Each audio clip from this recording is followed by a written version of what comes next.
At Easter dinner, my brother laughed and said, "Not everyone can handle real tech." Everyone chuckled except my grandma.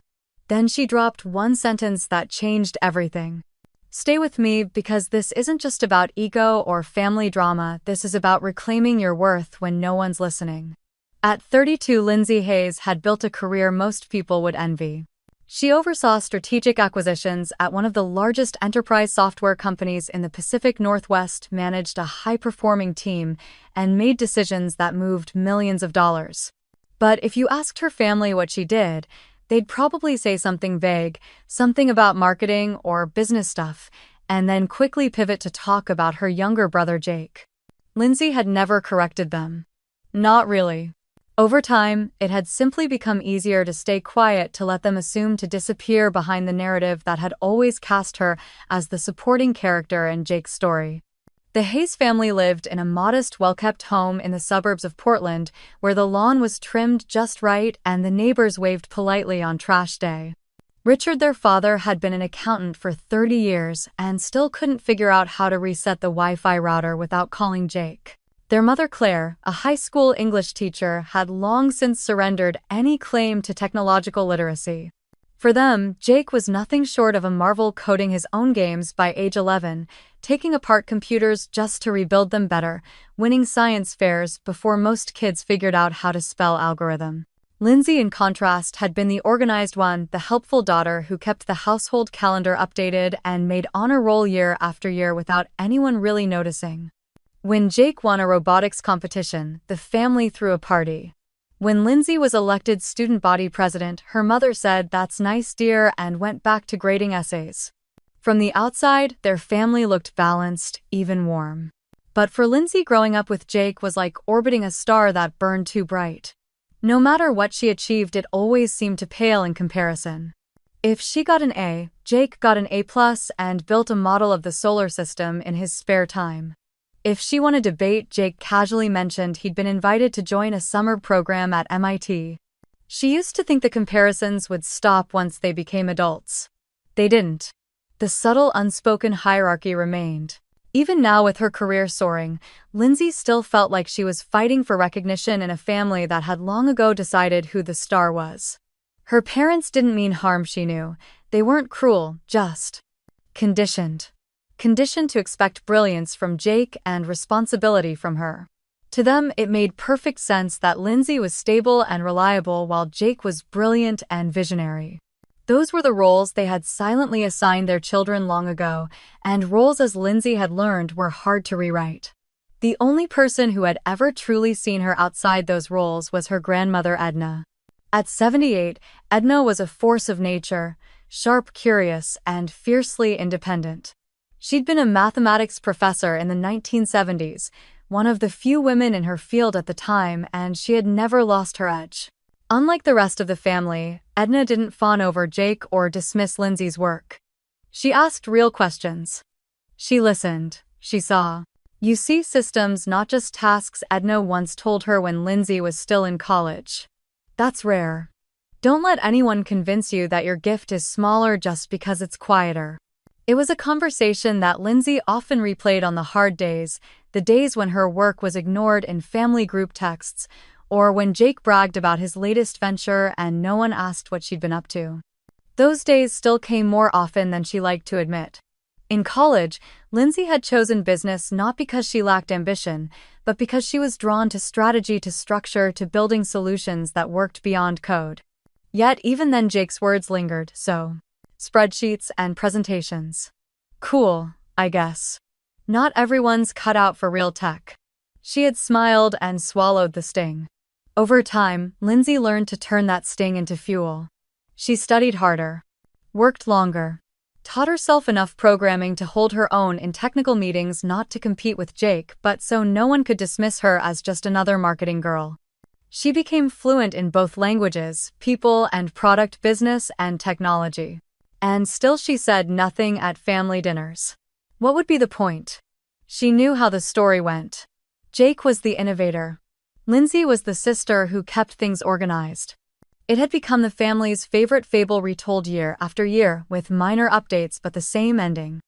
Every Thanksgiving or birthday dinner played out like a well-rehearsed script. Jake would command the room with stories of his latest project, complete with acronyms and technical jargon that made everyone nod in awe. Their parents would beam with pride, even when they didn't understand a word he said. And Lindsay. She would smile, pass the salad, and keep her success tucked safely away like a secret. Edna, though, always met her eyes across the table. A subtle wink. A raised brow. A silent reminder. Your time will come. Lindsay wasn't sure she believed that anymore. But she held on to the possibility, not out of bitterness but out of hope. Because somewhere deep down, despite everything, she still longed to be truly seen by the people she loved. Not as the responsible sister or the support act in Jake's show, but as herself. A woman with vision, with depth, with power. Quiet power perhaps, but power nonetheless. Lindsay chose business school not because it was easy, but because it made sense. She had always been drawn to patterns, how decisions affected outcomes, how people moved within systems, how influence could be built quietly, not just asserted loudly. Strategy fascinated her not just in theory, but in practice. While Jake dove headfirst into engineering at Stanford, basking in the prestige and intensity of his computer science courses, Lindsay enrolled at the University of Washington with a focus in business analytics and organizational leadership. It was the kind of program that didn't get headlines but created the people who actually made companies run. When she shared her decision with Jake over winter break, he raised an eyebrow, leaned back in his chair, and offered a smirk that still made her stomach knot when she remembered it. Business, huh, he'd said, tapping his fingers on the table like a metronome of disapproval. So basically, you'll be making PowerPoints and color-coded spreadsheets about products you don't really understand. That's cute. The word cute hung in the air like a slap. Her parents hadn't said anything, Dad had chuckled softly, Mom looked vaguely amused, and Lindsay had excused herself to the kitchen under the pretense of needing more coffee. But it stayed with her. It always stayed. Jake's words had a way of becoming invisible ink in the margins of her life, flaring up under pressure and doubt. Still, Lindsay didn't confront him. She never had. Instead, she went back to school and did what she always did. She worked hard. She immersed herself in classes on market behavior, project management, behavioral economics. She joined the university's entrepreneurship incubator not to pitch an idea but to understand how ideas were shaped, funded, scaled. Her professors praised her for her grasp of macro-level decision-making, her uncanny ability to map out the long game. But something still gnawed at her, something Jake had planted. The unspoken implication that she wasn't really in tech, that without knowing how to build the machine she couldn't possibly understand its purpose. And that implication was echoed everywhere, in internship interviews where male candidates were praised for technical chops, in classrooms where girls were still interrupted more often than boys, even in team projects where she was quietly asked to just handle the slides. Lindsay didn't need to code to succeed, but she needed to understand enough to be taken seriously. So she started learning. Quietly on her own after classes and work-study shifts. She downloaded tutorials, subscribed to online programming courses, and began building rudimentary Python projects from scratch. HTML, CSS, JavaScript, slowly line by line she began decoding the language of the world Jake had used to shut her out. It was excruciating at first. Nothing came easily. She wasn't a natural programmer, her brain didn't fire in logic puzzles the way Jake's did. But she was persistent. And persistence, as it turned out, was a skill just as powerful as raw talent. While her classmates partied on weekends or relaxed between exams, Lindsay stayed up late in the communal study lounge, hoodie, pulled tight earbuds, and staring at cascading lines of code and error messages that felt like riddles she was born to solve. No fanfare. No audience. Just grit. The only person who seemed to notice was Ethan. They'd met in their junior year when she spilled tea on his notebook in the campus cafe. He was a history major, with sharp eyes, quiet confidence, and a sense of humor that gently chipped away at her defenses. They started studying together, then dating, then sharing pieces of their lives in that tentative way you do when you're still figuring out if it's real. Ethan didn't understand coding, but he understood her. He never once asked why she pushed herself so hard, but he always brought her coffee before her late-night study sessions. When she doubted herself, he reminded her of the way she saw connections others missed. When she failed because yes, she failed often in those early coding attempts, he never saw it as defeat-only process. "You're building a bridge," he told her once when she confessed how overwhelming it all felt. "One piece at a time. And you'll cross it when you're ready." With him, Lindsay didn't feel like she had to prove anything. And that freedom, rare and radiant, only made her more determined. She didn't need to become a software engineer. She didn't want to. But she wanted to speak the language. She wanted to walk into a boardroom or a product sprint and hold her ground, not by parroting jargon but by truly understanding the mechanics beneath the surface. She didn't want to be in the background anymore.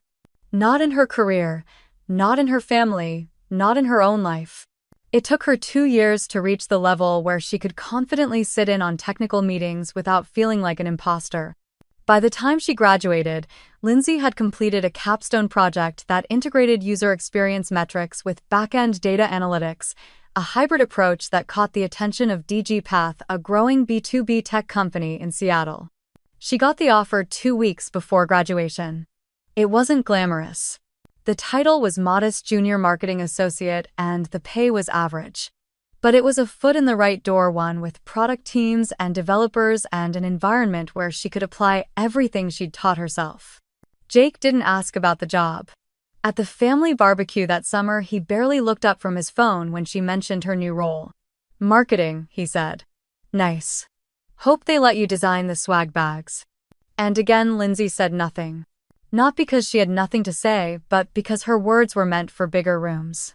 She didn't need to fight Jake for attention anymore. She would earn her space where it counted. And slowly, silently, that's exactly what she began to do. 10 years. That's how long it took Lindsay to climb from a junior marketing associate to director of strategic acquisitions at SynergyWorks. 10 years of working harder, longer, smarter than anyone around her. 10 years of learning how to navigate boardrooms full of men who barely looked up when she entered. 10 years of building not just a resume but a reputation, one defined not by titles or ego but by results. And yet, back at home at family dinners and holiday gatherings, she remained invisible. They still thought she worked in marketing. Not in the dismissive way some strangers might say it, but in the way that made it sound like she handed out samples at trade shows or scheduled tweets for product launches. Even when she tried to explain briefly, humbly, they nodded, smiled, and pivoted to the next round of Jake's triumphs. His latest startup had just closed a seed round. His latest tech piece had been published on some industry blog. His latest product demo had gone viral at a conference. There was always a new chapter in the gospel of Jake, and Lindsay had long since accepted her role in the pews, not the pulpit. She never corrected them. Not because she was ashamed, far from it, but because the effort felt like yelling into the wind. Besides, if she'd said, "I oversee multi-million-dollar tech acquisitions for one of the most competitive firms in the industry," someone would have made a joke. Something about her finally doing something important, or maybe a dig about how Jake must have rubbed off on her. She could already hear her uncle's laugh, her cousin's smirk, her dad's absent-minded nod. So she stayed quiet. She let them believe what they wanted to believe. Until that night. It was a birthday dinner for their mother Claire's 65th, and the extended family had gathered at a bistro downtown that Lindsay had recommended. It had a private room in the back and just enough ambient noise to drown out awkward silences, which she assumed would be abundant. But the room had been loud, very loud, with Jake's voice dominating the space. He sat at the head of the long table, flanked by Heather, his ever-gracious wife, and their father, who leaned in with rapt attention as Jake discussed something about machine learning models and venture scaling. Lindsay sat 3 seats away next to her cousin's husband, who was kind enough but kept asking if her job involved Instagram influencers.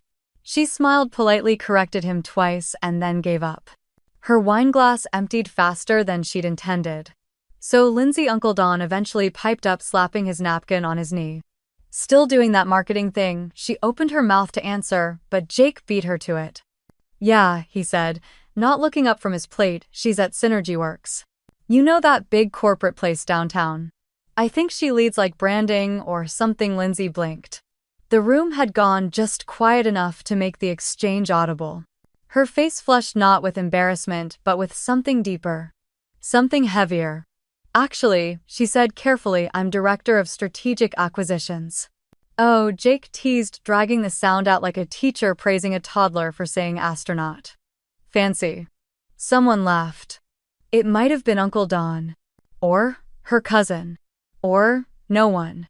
The sound blurred. "So what is that?" another voice asked. "Like, figuring out which companies to put ads on." Lindsay stared at her plate. The air around her felt thick. "It means," she said slowly, "that I lead a team responsible for identifying and acquiring smaller tech companies that fit our long-term innovation and growth strategy." A beat. "Then, so, you buy companies. Among other things, yes." Jake chuckled. "Just don't buy mine, okay?" Another laugh. Louder this time. Lindsay stood up. She didn't remember picking up her purse. Didn't remember saying goodbye. She remembered the waiter's puzzled glance as she walked out. She remembered the night air hitting her skin like cold reality. She remembered texting Ethan, "I left. Please don't ask." It wasn't until she got home that the tears came, hot, silent, and not entirely from pain. There was rage in them too. Rage at how small her family made her feel. Rage at how she kept letting them. Rage at the years spent proving herself in rooms filled with strangers only to crumble in a room full of people who were supposed to love her. The next morning she called Grandma Edna. The older woman answered on the third ring. "I was wondering when you'd call," she said without greeting. Lindsay managed a watery laugh. "You heard?" "Of course I heard. Your mother called me thinking I'd have something nice to say about Jake's Toastmaster performance. I didn't." There was a pause. Then Lindsay whispered, "Why does it still hurt?" "Because," Edna replied gently, "you're human, and humans want to be seen. Especially by their families. I'm so tired of being invisible." "You're not invisible, Lindsay. You're just not loud. There's a difference." Another pause. "Then I wish I could be louder." Edna didn't speak right away. When she did, her voice was calm but fierce. "Sweetheart, you don't need to shout to be heard, but you do need to stop whispering to yourself.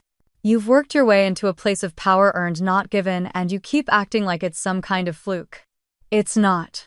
You are brilliant, strategic, and damn good at what you do. I don't know how to make them see it." "Maybe they never will," Edna said bluntly. "But that doesn't change the truth, and the truth is your light is real. Whether they look at it or not. So don't dim it for anyone, not Jake, not your father. Not even your mother. Shine anyway." Lindsay wiped her eyes. "You don't need to prove anything, baby," Edna added. "But don't you ever let anyone smother your flame, not even for peace." It was the kind of statement that stuck in your bones.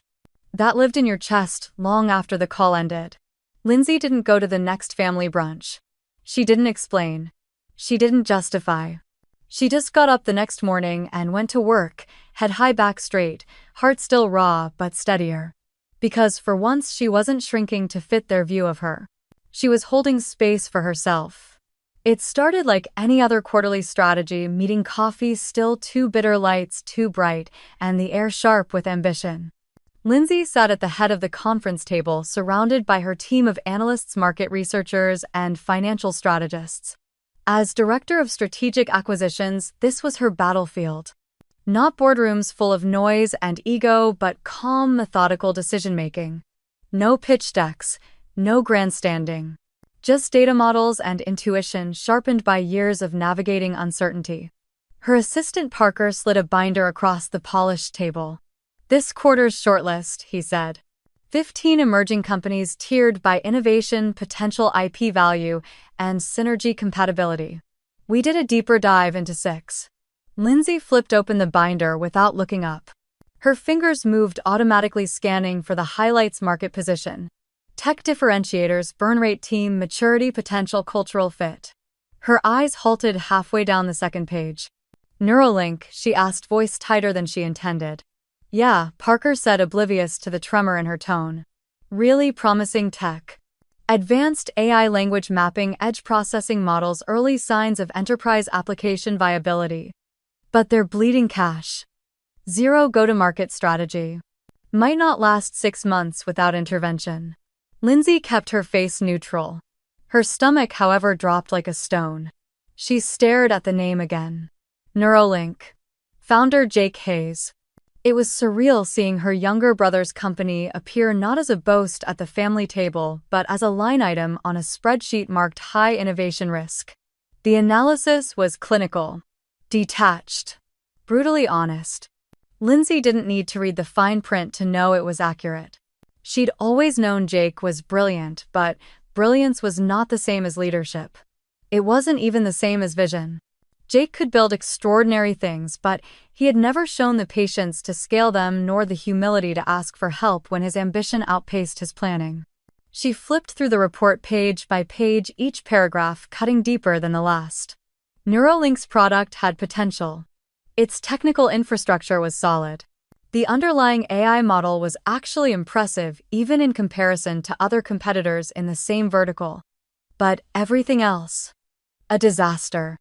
No CFO, no cohesive team culture, no strategic roadmap. Their customer acquisition cost was astronomical. Their churn rate even worse. Lindsay didn't need a background in finance to see what was happening. She needed only to remember every dinner where Jake dismissed marketing as fluff, every time he bragged about disrupting an industry while ignoring how industries actually worked. She closed the binder slowly. Her instinct was to recuse herself immediately. She had done it once before years ago when a former colleague's startup came under review. It was protocol and it protected the integrity of the process. But before she could speak, Monica Reynolds, the firm's VP of corporate strategy, addressed her directly. Lindsay, before you bow out of this one, I'd like your take. Not as a decision maker, just as a strategic advisor. Lindsay hesitated. I have a personal connection to the founder. Monica nodded. We figured. But you know this sector better than anyone in the room. And frankly, you have the cleanest lens when it comes to assessing if this tech has a place here. Just advise. We'll keep it documented. Lindsay wanted to say no. She wanted to run. But something in her, the part that had spent a decade becoming someone who saw the whole board, wouldn't let her. This wasn't about Jake. It was about whether Neuralink, despite its mess, could bring real value. So she agreed. Quietly. Professionally. And then, after the room cleared out, she stayed behind and read the report again. Line by line, it was all there. The innovation was real. Jake had built something with teeth. But the foundation was crumbling underneath him. The projections were built on ego, not evidence. The internal communications were a mess, engineering in silos, no coordination with user experience, no customer success team. Lindsay recognized the classic mistake of gifted builders mistaking technology for strategy, talent for leadership. Her fingers tightened around the edge of the binder. Jake would never admit it, but this company, his pride, his proof of genius, was sinking. And unless someone intervened, unless someone with structure and discipline stepped in, Neuralink would fold quietly. No IPO. No acquisition headlines. Just another failed startup in a crowded market. For a moment, she let herself imagine the headlines Jake probably hoped for. She could even picture his LinkedIn post. After much consideration, I've chosen to strategically align Neuralink with SynergyWorks to accelerate our mutual vision. The language of pride wrapped around the reality of rescue. But here in this room, Lindsay saw the truth. She wasn't here to hurt Jake. She wasn't even here to save him. She was here because her job was to see what others missed. And that included watching someone who had never once taken her seriously nearly sabotage his own creation out of arrogance. She sighed and made her notes. It wasn't personal. Not yet. But it was sobering how easily ego could ruin even the most promising work. Jake wasn't a villain. He was just one more talented man who thought having the loudest voice in the room meant he knew everything worth knowing. And she, quiet, strategic, never once needing to raise her voice, was now the person deciding whether his company lived or died. The irony would have been poetic if it weren't so sad. Easter Sunday at the Hayes household looked like something from a lifestyle magazine: polished silverware, pastel linens, deviled eggs arranged like jewels on a ceramic platter, and a honey-glazed ham that shimmered in the center of the table. But for Lindsay, the scene might as well have been a battleground. The war wasn't loud or obvious, there were no raised voices, no slammed doors. The weapon of choice here was narrative. And once again, Jake was winning. He sat at the head of the table, animated and charismatic, spinning tales of entrepreneurial grit and genius. "You have to know when to make your move," he said, cutting into his ham with surgical confidence. "In this industry, timing is everything. That's why I executed the exit when I did." Strategic alignment, market positioning, it was all part of the long-term play. Their parents beamed, drinking in every word like it was scripture. Even Heather, his wife, smiled politely, though Lindsay noticed the strain in her expression.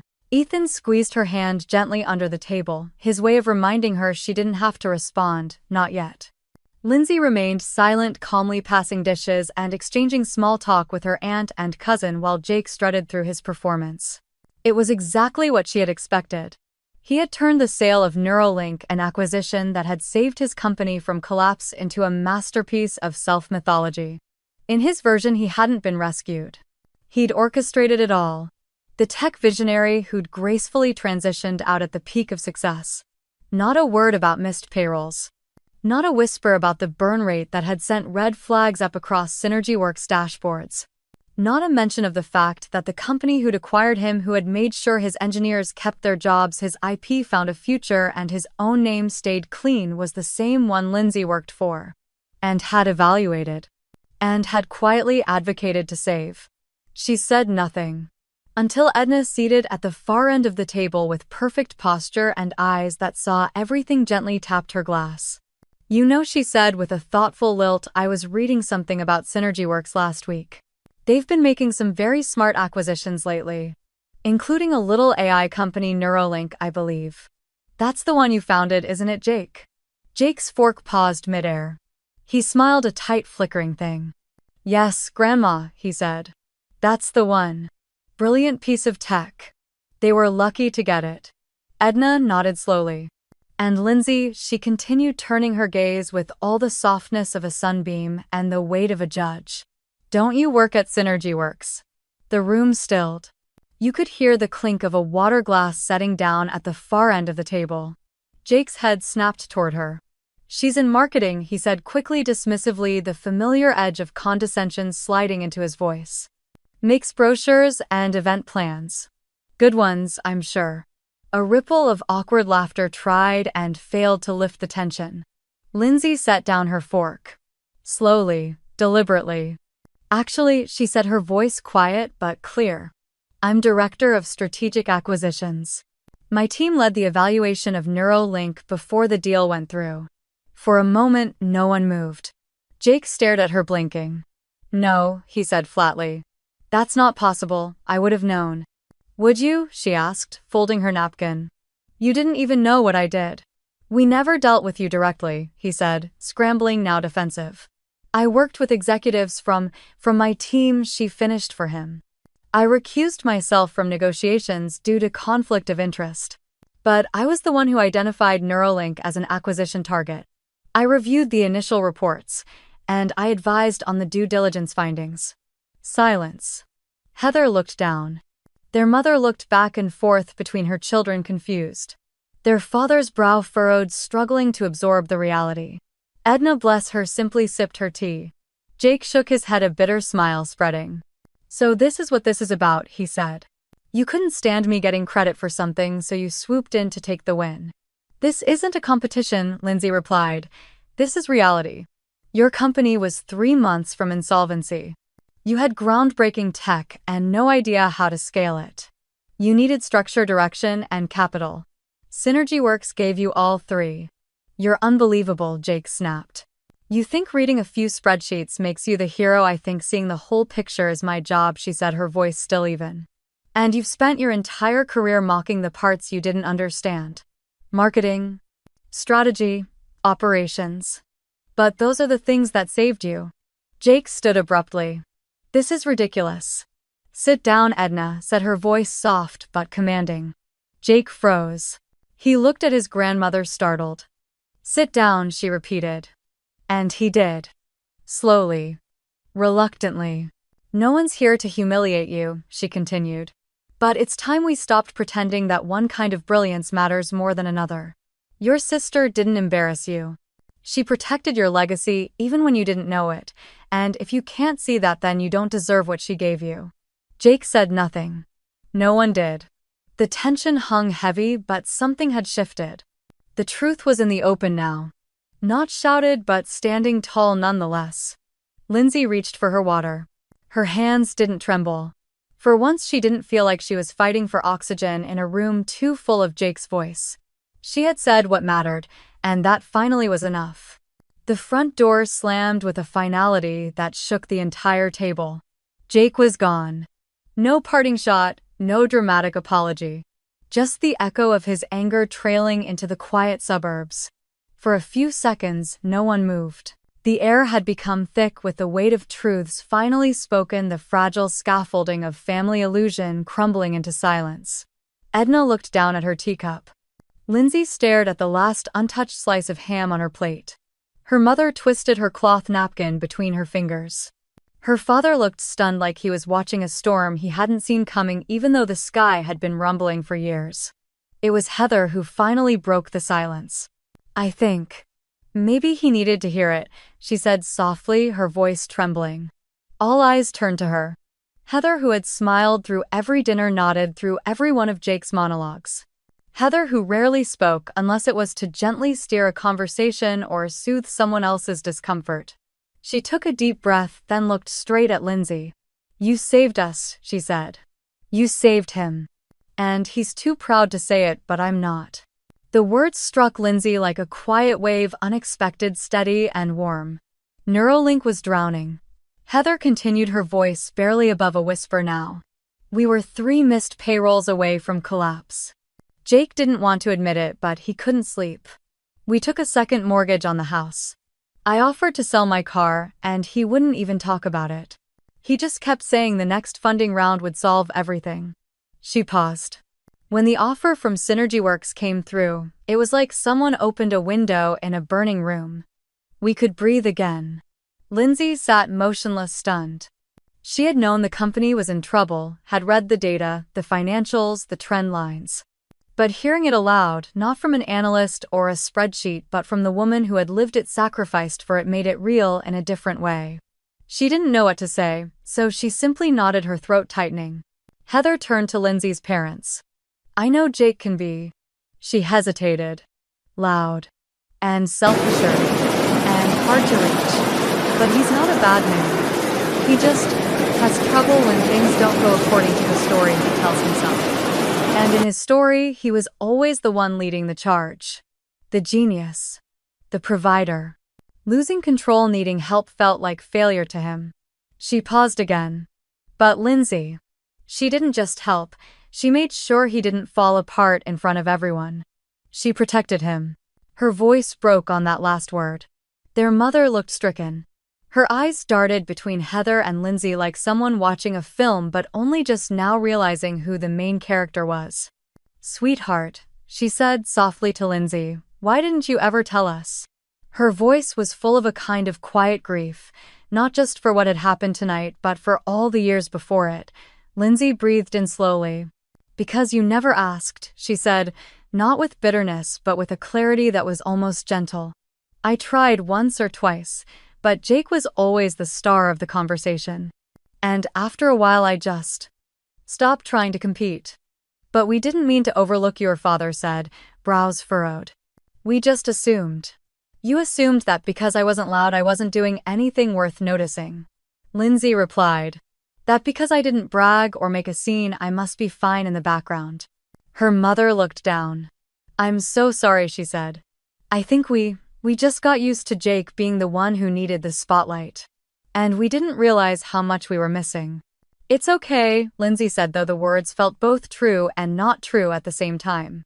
She was okay eventually, but there had been years when she hadn't been. Years of swallowing disappointment, of shrinking herself to fit the mold of the quiet, reliable sibling. Years of building a life in silence because no one had made space to hear about it. The pain was old, but it still stung when exposed to air. "I used to think," Lindsay continued, "that if I just worked hard enough, you'd eventually see me. Not just look at me, but see me. For who I am. For what I've built." But I've realized something: I don't need validation from anyone else to know what I'm worth. I know now. I know I'm not small. I'm not the background character in someone else's success story. I'm the architect of my own. The room was quiet again. But this time it wasn't uncomfortable, it was reverent. Heather reached across the table and touched Lindsay's hand. "Thank you," she whispered. "Really?" Lindsay gave a small smile. "You're welcome. And thank you for being honest." Their father cleared his throat. "I want to learn more. About what you do. About how you got here. I feel like I've missed the whole story." "You still have time," Edna said, her voice as steady as always. "If you're willing to listen." He nodded. Lindsay looked around at the faces of her family, stunned, humbled, maybe even changed, and felt something she hadn't expected to feel: release. The wound of invisibility didn't vanish, but it no longer festered in the dark. It had been aired. Acknowledged. And somehow in that truth there was healing. She found him on the front porch, hunched over with his elbows on his knees, staring out at the quiet street like he was watching a world he no longer belonged to. The sky had dimmed, fading from spring blue to a soft gray, and a breeze swept loose petals from the dogwood trees down onto the walkway. Jake didn't look up when she stepped outside. He didn't have to. He knew it would be her. Lindsay sat beside him, keeping a small space between them. For a moment, neither spoke. It wasn't awkward, it was tentative. Fragile. Like they were balancing on the edge of something important. "You came out here to gloat," he said finally, his voice flat, brittle. "No," she replied. "I came to talk." "What's there to talk about? You won. You finally proved you were smarter than me." She shook her head. "This isn't about winning." He let out a humorless laugh. "Easy for you to say. You've got the job, the respect, the control. You walked into the same boardroom that swallowed me whole and made it yours." She turned slightly toward him. "You really think that's what this is about? You think I did all of this, worked for years, built a career, made tough calls just to get even with you? Didn't you?" he asked, but his tone lacked conviction. "No, Jake," she said softly.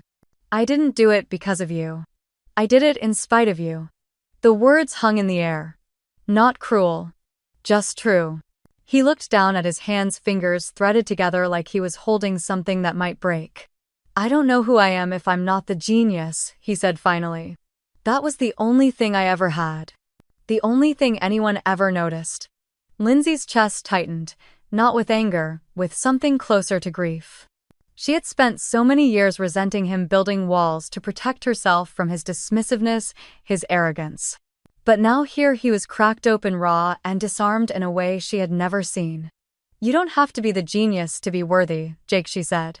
"You don't have to be the best in the room to matter." He turned to her, then, eyes searching. "But if I'm not exceptional, then what am I?" She paused. "You're the person you could have been all along if you weren't so busy trying to be better than everyone else." The answer hit him harder than she expected. He flinched just slightly and looked away. "Do you know what it was like?" he asked, voice low. "Being the one everyone looked to. The one they bragged about. It felt like I couldn't stop or breathe or doubt myself for even a second. Because if I did, maybe I'd disappear. Maybe I'd be just like everyone else." Lindsay nodded. "I know. Because while you were under that spotlight, I was outside of it, trying to be seen at all." They sat with that for a while. Two sides of the same wound. One child taught to shine or disappear, the other taught to stay small and polite. "You know," he said after a pause when they talked about the acquisition, "I thought it would ruin me. Like I had failed. Like everything I built was being taken from me." "No one took it from you," she said. "We kept it alive. Because it mattered. Because you mattered. You could have told them. At dinner. That you were involved from the start. You could have humiliated me. That's never what I wanted," she said. "Not once." Jake's shoulders sagged. "You could have let it fail." "I know." He looked at her again, but this time there was something different in his eyes. Not pride, not defensiveness, just understanding. "Why did you help?" She answered honestly. "Because I saw something worth saving. The tech. The people.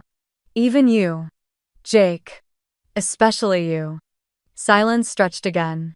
A few cars passed. Somewhere, a neighbor's wind chimes picked up in the breeze. Then Jake said, "Do you ever think about how it could have been different?" She nodded. "All the time. We could have been partners instead of opponents. We could have learned from each other." "You still think that's possible?" "If we choose it, yes." He leaned back against the porch column, exhaling. "I don't know how to start over." "You don't have to start over," she said. "Just start honest." Jake was quiet for a long moment. Then he offered her a sideways glance. "You're a better strategist than I gave you credit for." "You're not bad at building things," she replied. "You just need to build with people, not around them." He gave a faint smile. "Do you think they'll ever see me differently?" "They might," she said. "But the more important question is, will you?" He looked down, let the words sink in, then gave a small nod. "You think there's still a place for me at SynergyWorks?" "I know there is, but it won't look the same. You won't be the guy calling all the shots. You'll be part of a team." "You think I can do that?" She looked at him, truly looked. "Yes. If you're willing to learn." Jake leaned forward, resting his arms on his knees again. "I've spent so long trying not to be less that I forgot how to be more in the ways that actually matter." "You're not alone in that," she said. "But now you get to rewrite the story." "We both do." They sat in silence again, but this time it wasn't heavy. It was a kind of peace, uneasy maybe, but real. The first peace they'd had in years, not because everything was resolved, but because they had finally stopped performing, stopped hiding, and started telling the truth. 3 weeks after Easter dinner, Jake walked through the glass doors of SynergyWorks, not as a founder pitching his vision, but as a technical advisor trying to find his place in someone else's. In Lindsay's company. He didn't say much on his first day. He showed up early, wore a crisp button-down, and kept his shoulders straighter than usual, as if willing himself into humility. Lindsay watched from a distance, quietly alert, unsure whether this collaboration would heal old wounds or simply resurface them in new costumes. His official role was limited consulting on how Neuralink's technology could be integrated into SynergyWorks' existing infrastructure, providing insight to the data science team, and working alongside Marcus, the head of technical integration. Lindsay made it a point to not hover. She'd done her part, gotten him through the door, vouched for the value of his work, shielded him from the shame of failure. Now it was up to him. To her surprise, Jake adapted. Slowly, awkwardly, but earnestly. He began attending team syncs, asking questions instead of dominating conversations. He reviewed feedback without argument. Sometimes he even admitted when he didn't know something. And when Lindsay did cross paths with him in the cafeteria or hallway, the interactions were human, unforced. Tentative, yes, but without the sharp edges that once defined them. On the second Friday of his onboarding month, Lindsay walked into the integration lab and found Jake at the whiteboard sketching out a revised data pipeline for the language model. One of the engineers, Rachel, a quiet genius with no tolerance for tech bro nonsense, was nodding along, genuinely engaged. This restructure would cut latency by nearly 40%, Jake was saying, tapping the final node. "We'll need input from analytics to confirm the user impact, but the architecture's sound." Rachel raised an eyebrow. "We'll need project buy-in across 3 departments. But it's smart. You think the system can handle the migration load?" Jake turned, almost smiling. "If we stagger it." "I already looped in IT." Lindsay stepped back unseen, a strange warmth rising in her chest. This wasn't the Jake she had grown up with. This was someone who had finally begun to value not just being brilliant, but being useful. 2 weeks later, their parents came to visit. It wasn't an official tour, just a quiet morning visit prompted by their father's tentative, "We'd like to understand what you both actually do." Lindsay had arranged a soft agenda, coffee in the atrium, a walkthrough of the innovation wing, a peek into the strategy room. She didn't expect much, she had learned not to. But when her mother walked into the open plan leadership floor and saw Lindsay standing in front of a team of analysts directing a conversation with clarity and purpose, something shifted. It was in her eyes. Not confusion. Not polite interest. Something closer to awe. Lindsay didn't even realize Jake had drifted to their side until he spoke. "This is where the real magic happens," he said, nodding toward the glass-walled strategy pod. Everyone talks about the tech, the code, the models, the product. But if you don't have someone who knows how to translate that into vision, it all falls apart. He paused, then added voice, lower but sincere. She's the one who knows how to keep things from falling apart. Their father looked over at Lindsay stunned. You manage all this. Lindsay smiled. I manage the part that makes everything else make sense. Jake chuckled, nudging their dad gently. Told you, she's the architect. I just write elegant functions. For the first time in her adult life, Lindsay saw her father's eyes well up, not with confusion or worry, but with pride. Real unmistakable pride. It was disorienting. And healing. They walked past the Neuralink integration suite where Jake casually explained the language model reconfigurations. Their mom nodded, not pretending to understand the details but listening intently. And who came up with the idea to fold it into this platform, she asked. That was Lindsay, Jake said without hesitation.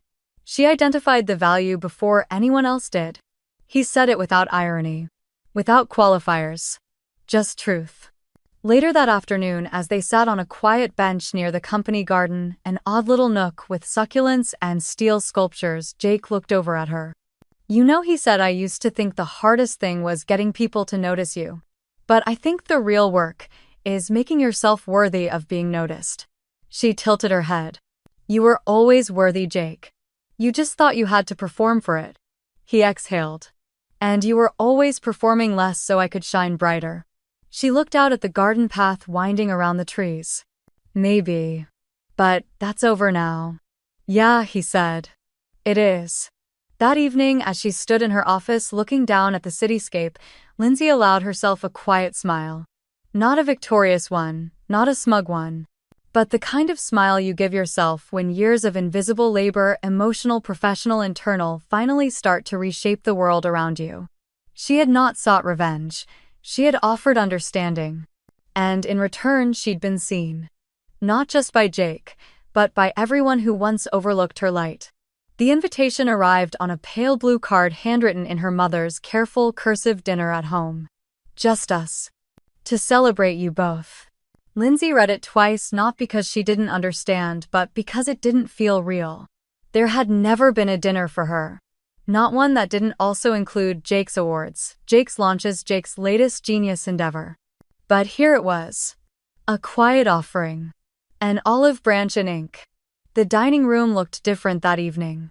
Not in any physical way, same old oak table, same mismatched chairs, same floral centerpiece her mother swore by, but the atmosphere had shifted. It was softer.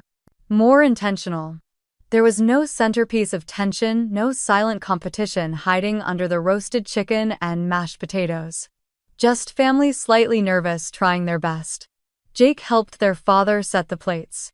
Lindsay poured water for everyone. Heather brought a lemon tart from a bakery downtown. Their mom kept fluttering between the kitchen and the dining room, not quite believing the dinner was happening. Their father cleared his throat as everyone settled in.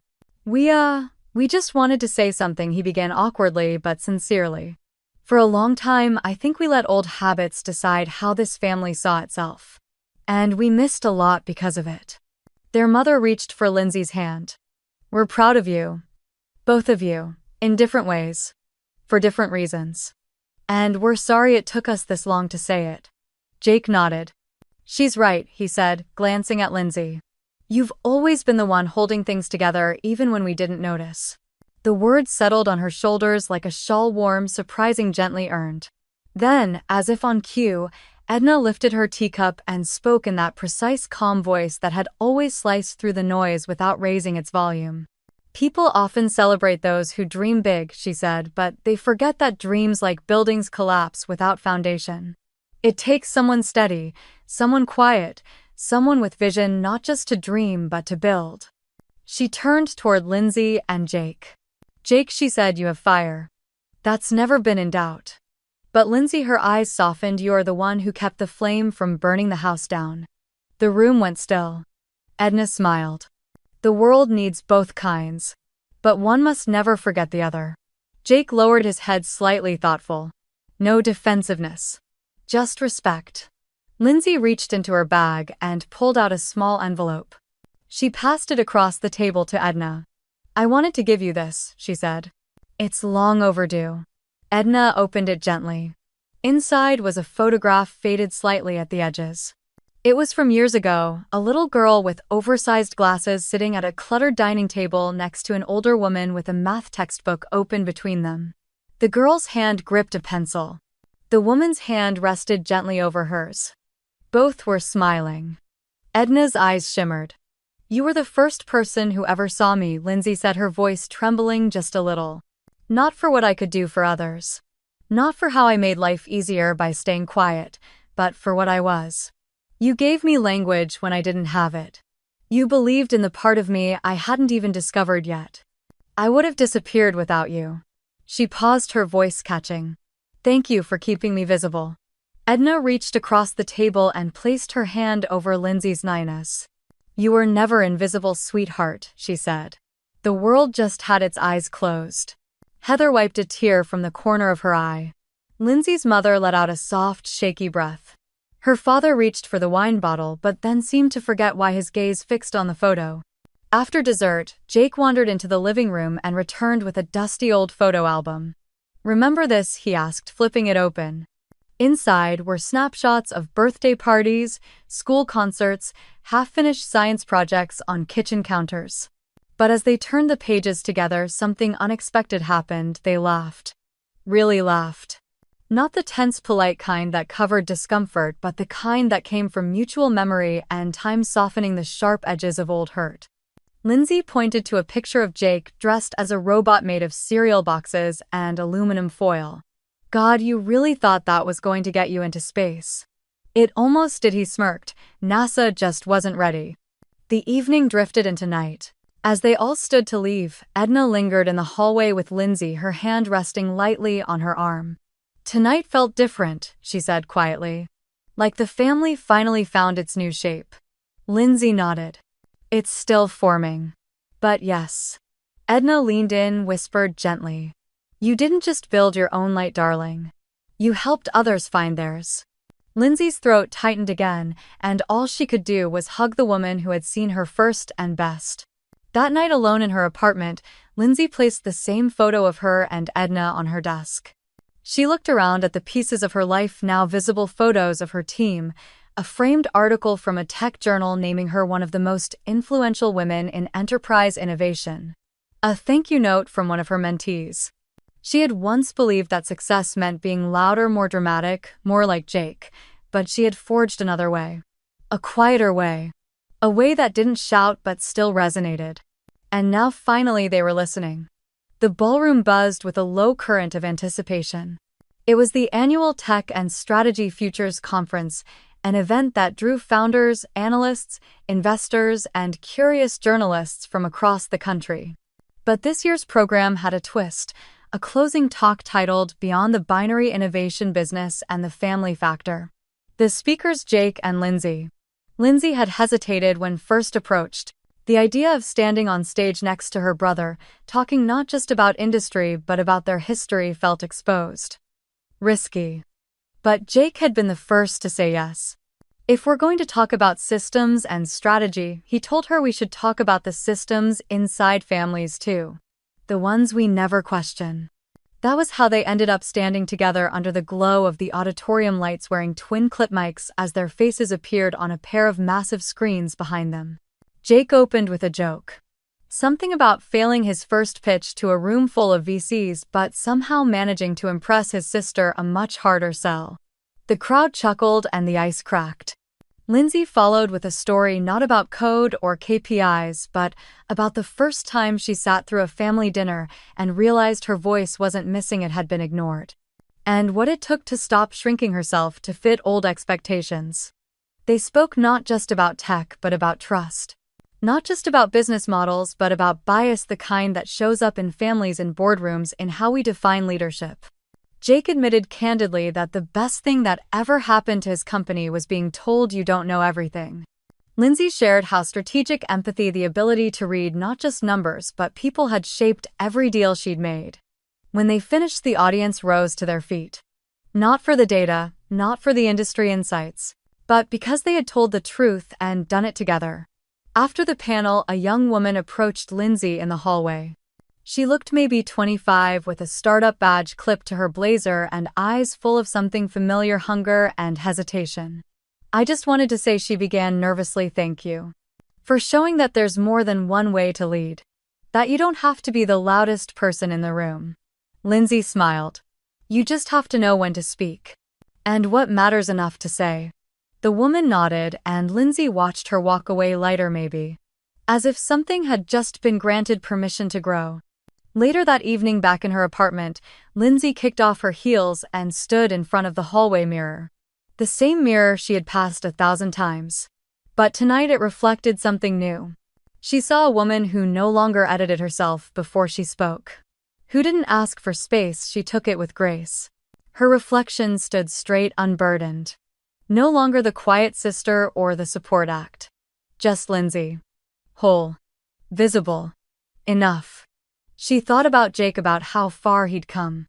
About the way he now sent her drafts before he shared them with leadership, asking her opinion, listening. About how he had learned to say "I don't know" without shrinking.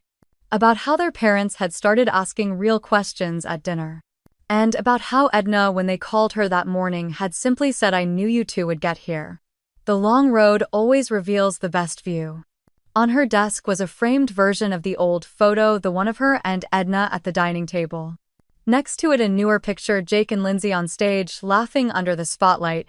Neither of them had chased, but both had finally learned how to stand in. Lindsay reached for her notebook. Not the work one, the other one. The one where she wrote things she didn't want to forget. She opened to a blank page and wrote, "You don't have to shout to be heard. You just have to choose the right moment to stand up." She underlined it, twice. Outside, the city was humming. Lights flickered across windows like constellations reshaped for human hands. Somewhere down the block, a child laughed. A dog barked. The world always moving. And Lindsay, for the first time in years, felt perfectly still inside herself. Not because everything was perfect, but because nothing needed to be hidden anymore. Not her mind, not her strength, not her voice. Tomorrow, she'd be back in meetings, in strategy reviews, in decision rooms. She'd have to navigate bias, interruptions, assumptions. She always would. But now she carried something different into those spaces, not just competence but confidence. Not just insight but voice. And that voice didn't have to be loud, it just had to be honest. And she was ready.